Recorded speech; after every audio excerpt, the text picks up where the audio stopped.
Somewhere out there right now is a headline claiming millions of Americans are sending back their brand new standby generators. It sounds like vindication if you just got quoted $15,000 for a whole home system and your gut told you something was off about that number. So why would the exact people who paid that much money turn around and ship the thing back? Here's the problem with the claim as written. You cannot send back a standby generator.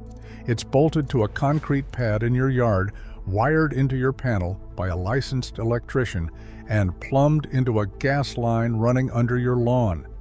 Home Depot's own return policy lists whole house and stationary generators as non-returnable and non-refundable, full stop, right alongside custom blinds and gas appliances.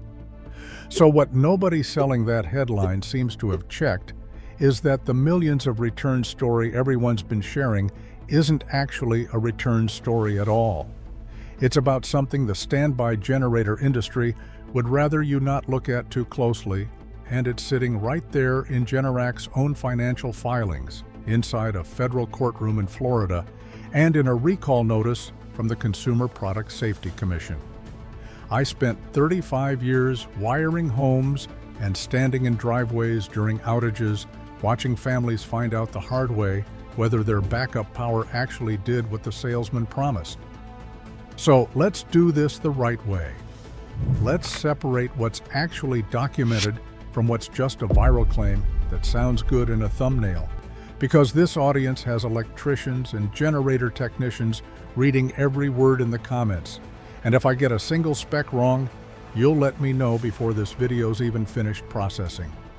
Nobody was paying much attention to Generac's quarterly earnings calls back in early 2025. Why would you? A generator company reporting numbers to Wall Street isn't exactly must-watch television for a homeowner shopping for backup power. That was about to change because buried inside those filings was the actual story, and it had nothing to do with defective boxes coming back through the front door.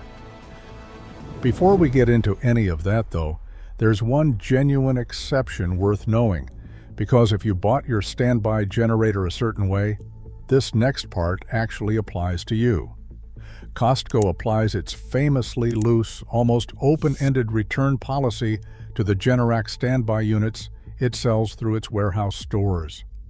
A Costco manager in the Denver area, speaking to a local news outlet, said generator returns happen fairly regularly at that location, most commonly 2 to 3 months after the original purchase. The reasons people gave ranged from the unit being underpowered for what they actually needed to, it simply being unreliable, or the homeowner deciding they no longer needed it once the temporary emergency that pushed them to buy had already passed. That's the one legitimate escape hatch in this entire category. If your retailer doesn't offer anything close to that kind of return window, you're locked in the moment that concrete pad gets poured, so it's worth checking before you sign anything, not after. The same weather that built Generac's fortune for 2 decades was about to work against it, and this is where the real story actually starts. In its fourth quarter, 2025 earnings release, filed February 11, 2026, Generac reported that residential product sales decreased approximately 23%, down to $572 million compared to $743 million in the same quarter a year earlier. That's not a rounding error you can explain away. That's nearly a quarter of an entire product line evaporating inside 3 months. For the full year, residential sales fell about 7% to $2.27 billion. And that wasn't even the part that got installers and dealers talking. What got them talking was Generac's own explanation for it. CEO Aaron Jagdfeld told investors that shipments came in below expectations because of a power outage environment significantly below the baseline average, calling it the lowest third quarter of total outage hours since 2015. Read that again, because it's a straight line from the top of the company. When the lights stay on, people stop buying backup power for them. That's a demand story. It has nothing to do with a truckload of return generators. And somehow, the picture for Generac manages to get worse from there. Full-year net income for 2025 dropped to $160 million, down from $316 million the year before. Earnings per share fell from $5.39 to $2.69, cut roughly in half in a single year at the company that basically invented the modern residential standby category and still dominates dealer showrooms across the country. That's not a soft patch. That's a company getting hit from two directions at once.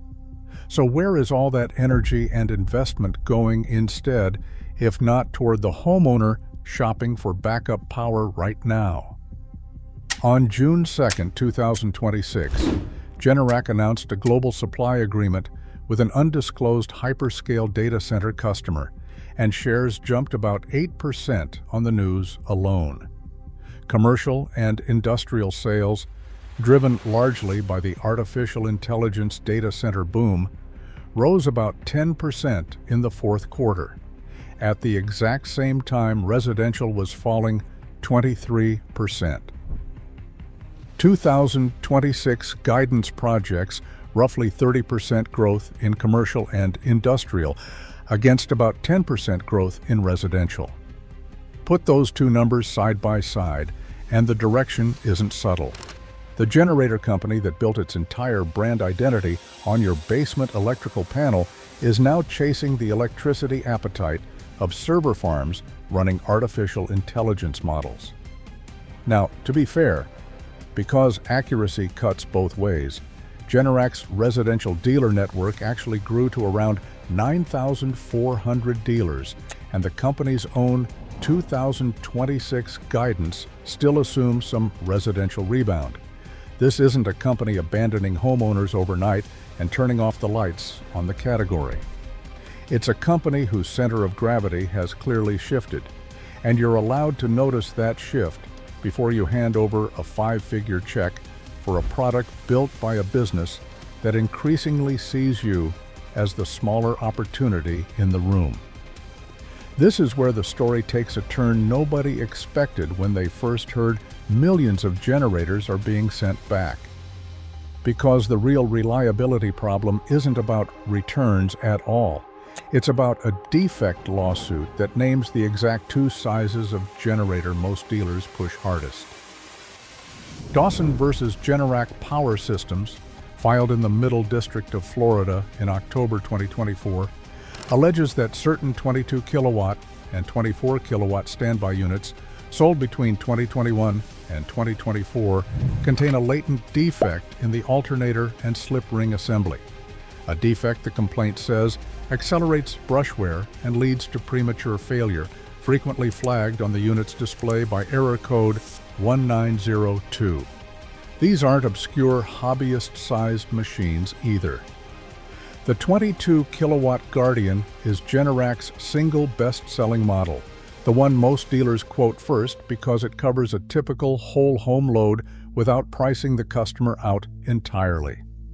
According to the complaint, the lead plaintiff paid over $18,000 for a 24 kilowatt unit, and it failed after roughly 30 minutes of runtime during Hurricane Ian, the exact moment it was supposed to prove every dollar of that price tag was worth it. The complaint alleges Generac covers the replacement parts under warranty, but not the labor to actually install them, and won't issue refunds to affected owners. I want to be straight with you here, because this is exactly where lazy channels start fear-mongering. These are allegations in an active, unresolved lawsuit. They are unproven in court, and Generac denies the defect. But allegations tied to a real case number, a real federal court, and a real plaintiff with a real $18,000 invoice are a different category of information than an anonymous forum post claiming their generator just died one day. That was just the story sitting out in public, the one anyone could find with a basic search. Behind the scenes, a second liability problem was already sitting on Generac's books in the exact same reporting period. The same quarter, its residential sales cratered 23%. Generac also disclosed a $104.5 million product liability provision tied to a separate portable generator settlement. That charge, stacked with a $15.6 million inventory write-down, helped push the company to a fourth-quarter net loss on a straightforward accounting basis. And it doesn't stop there. A $15 million class action settlement over the PWR cell home battery's Snap RS component, unrelated overheating hardware on a completely different product line, received preliminary court approval on January 13, 2026, with a claims deadline set for August 24, 2026. None of these three items are the alternator claim specifically, but stack them together and you get a pattern that's hard to explain away as coincidence. A company facing real, dollar-denominated legal exposure across multiple product lines in the exact window its core residential business was shrinking fastest. Then, the Consumer Product Safety Commission came forward with its own separate report. And this is exactly the point where I need to slow down and draw a hard, bright line. Because this is precisely where sloppy YouTube channels blur two completely different products together and lose every ounce of credibility with anyone who actually works in this trade. In April 2026, the Commission issued recall number 26-407 for Generac portable generators, roughly 149,400 units in the United States, because fuel can leak from the carburetor under certain conditions. There were 114 reports of fuel leaks and 0 reported injuries, and the remedy being offered is a free repair. That recall covers portable gas generators, the wheeled kind you'd roll out of the garage and run in the driveway during a storm. It has nothing to do with the hardwired standby units sitting permanently on a concrete pad outside a house. Different machine entirely, different failure mode, different fix, different everything. If a video conflates a portable carburetor recall with a standby alternator lawsuit just to make the story sound bigger, that's your sign. The person making it didn't do the actual reading, and I'm not willing to make that mistake in front of an audience that includes people who fix these things for a living. So here's where all of this actually lands for you, the person shopping for real backup power right now. And this is the verdict I'd give you if it were my own driveway on the line. Reliability and warranty depth vary sharply by brand and even by model year, and lumping every standby generator into one bucket does you no favors at all. Consumer Reports independently lab-tested 6 home standby generators, and its recommended pick was actually a Generac model, the G007043, priced around $6,155 to $6,360 for the unit alone.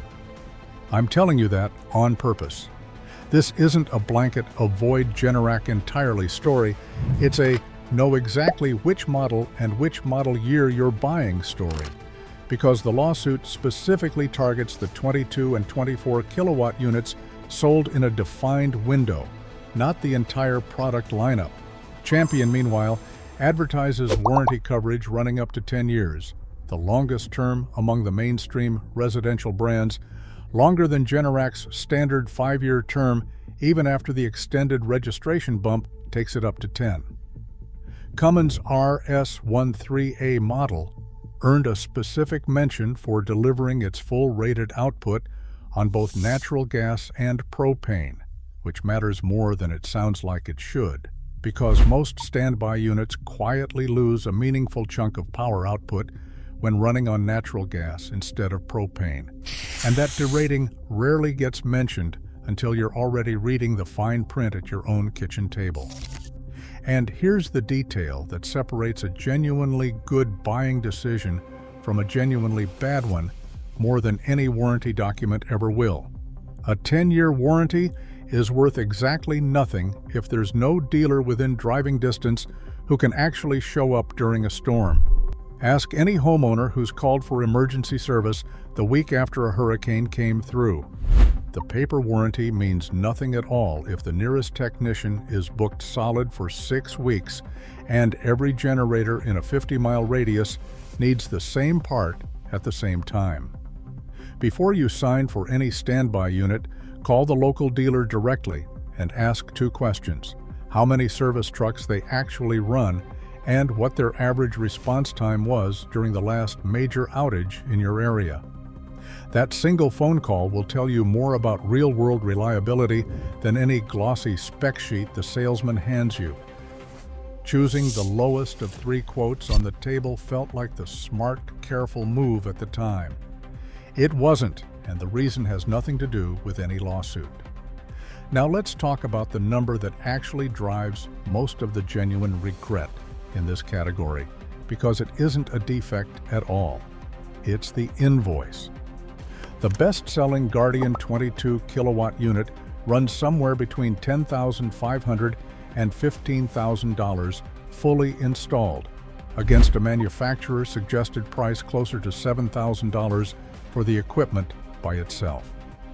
That gap is dealer markup, transfer switch hardware, the concrete pad, the gas line run, permitting fees, and installation labor, and dealer markup on the bare unit typically runs 15 to 25% on top of the base price before any of that other work even gets added in. Run the 10-year ownership math, including annual service visits and periodic battery swaps, and total cost of ownership can climb well past $22,000 for a single system. That's the number actually driving people to cancel contracts before installation ever begins, not a hidden alternator flaw buried in a court filing. Financing complaints on record show buyers signing up for monthly payments around $490 on systems priced between $12,000 and $15,000. And when the rate environment shifts or the household budget gets tighter, that monthly number is exactly what makes people walk away from a contract they already signed. I mean, think about that for a second. You're not really paying $10,000 to $15,000 for a generator. You're paying $10,000 to $15,000 for a generator, plus everything the installer quietly decided to bundle in without ever breaking those line items out for you in writing. If you're finding this useful, go ahead and hit subscribe now, because I break down exactly this kind of buyer protection math every week. No affiliate hype, no sponsored verdicts, just the honest numbers on backup power and home energy gear before you sign anything. You'd think a dealer would just hand over an itemized quote showing exactly what the unit costs versus what the labor, pad, and gas line add on top. Almost none of them do. Forum comparisons show the exact same 13 kilowatt Generac unit quoted at $9,700 through a big box retailer's installation service and $7,500 through an independent contractor doing the identical job with the identical part. One installer, working the numbers backward, estimated the generator, pad, and 200 amp transfer parts alone at roughly $5,300, meaning everything above that is pure markup and labor margin stacked on top. If you're wondering how that gap gets that wide without anyone batting an eye, so is every electrician who's ever bid against a big box installer for the same job. Enter the dealer's side of this equation because it explains a lot of what homeowners are running into on the ground right now. Generac's own dealer margins have reportedly been squeezed to somewhere between 5 and 11.5% below the minimum advertised price in recent years, which has pushed some dealers to start buying units from Costco, big box retailers, or online resellers instead of straight from the manufacturer, just to protect their own margin on install jobs. That squeeze trickles straight down to service quality and response times, the exact thing that matters most the week after a storm. It's a business under real financial pressure, trying to hold on to residential installers while its own attention and growth capital increasingly point toward data centers instead. Which brings me to a question worth sitting with before you sign anything. If a dealer is fighting to protect margin on every install, and the manufacturer is quietly steering its best engineers and its growth capital towards server farms, who exactly is left minding the homeowner shopping for backup power during hurricane season? That's not a rhetorical jab at any one company. It's the honest picture the numbers paint when you line them all up in order. While Generac was dealing with all of that on its own balance sheet, something else was building in parallel that's actually reshaping what people are buying instead of a standby unit entirely. A tri-fuel portable generator paired with an interlock kit or a manual transfer switch totals under $3,000 all in, with interlock kits typically running somewhere between $150 and $300 installed. Compare that to $10,500 or more for a standby system, and the appeal is obvious on price alone. The trade-off is just as real, though. You're manually starting the unit and switching it over yourself during an outage, and output derates noticeably on natural gas. So a 9,000-watt unit might only deliver around 5,875 watts running on natural gas, which may not be enough to carry a central air conditioner alongside your refrigerator and well pump at the same time. Some utilities, particularly certain electric cooperatives in Texas, actually prohibit interlock kits outright and require a UL-listed transfer switch instead, so check your specific utilities rules before you buy, not after you've already installed something they won't approve. On the battery side, the Tesla Powerwall 3 runs roughly $15,300 to $16,200 before any incentives, and whole home battery systems in general range from $15,000 to $40,000 installed, depending on how much of the house you actually want covered during an outage. And I'll say this plainly, since it trips people up constantly in this category. A home battery is a battery and an inverter, not a generator, and it should never be marketed or shopped as one. The appeal of the whole home battery route is real though. Silent operation, instant switchover measured in milliseconds instead of the 10 to 20 second delay of a standby generator starting up, zero emissions, and none of the annual carburetor maintenance a gas engine demands year after year. The limitation is just as real. Battery runtime tops out somewhere between 8 and 72 hours, depending on your usage and system size, where a fuel-fed generator can run as long as you're able to keep feeding it gas or propane. And here's a detail that changes the math specifically for anyone shopping in 2026. The 30% federal residential tax credit under Section 25D expired December 31st, 2025 for homeowner purchases, so that battery price you're looking at online right now isn't getting a federal discount the way it did just last year. That expired credit isn't the only 2026 wrinkle either, and this is exactly the part most comparison videos skip entirely, because it complicates their tidy, pre-written conclusion. Section 301 tariffs on Chinese lithium-ion batteries increased from 7.5% to 25%, effective January 1st, 2026. That tariff hits battery backup systems and even the small starting batteries inside gas generators, and it means the simple answer, just buy a battery instead of a generator, isn't nearly as clean on paper as it sounds. It actually makes gas-fired generators relatively more cost-competitive than they'd otherwise be right now, at least until that tariff picture shifts again.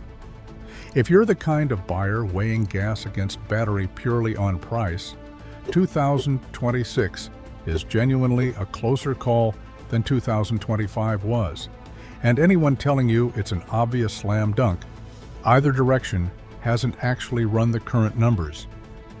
None of this is locked in stone, and I'd rather tell you what could actually change this verdict than pretend the numbers are frozen forever. If the 2026 hurricane and storm season comes in heavy, Generac's own guidance already assumes a residential rebound, and that would be the honest signal that the demand collapse was seasonal rather than structural.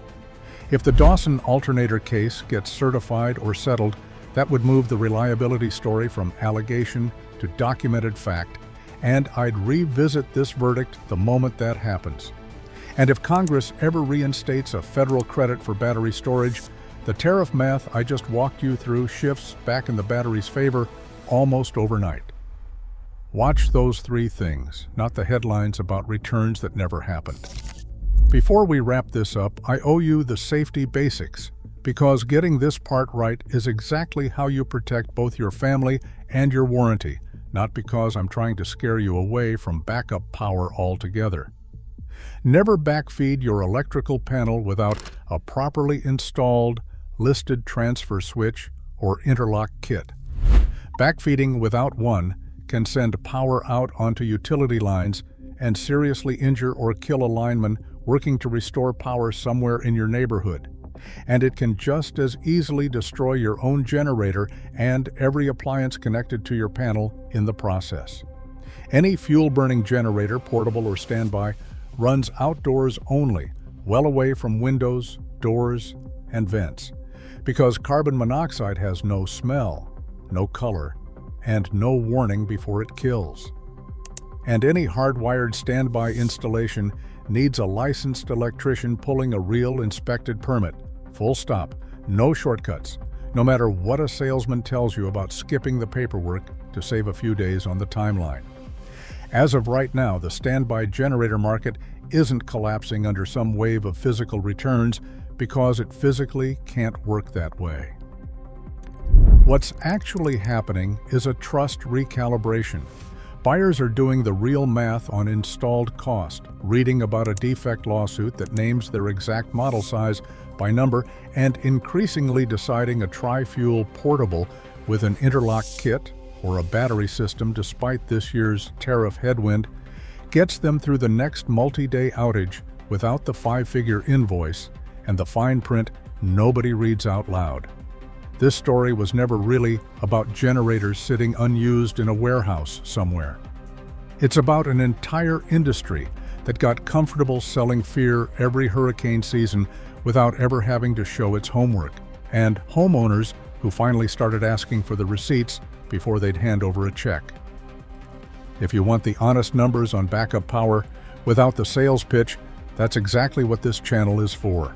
Subscribe, and I'll see you in the next one.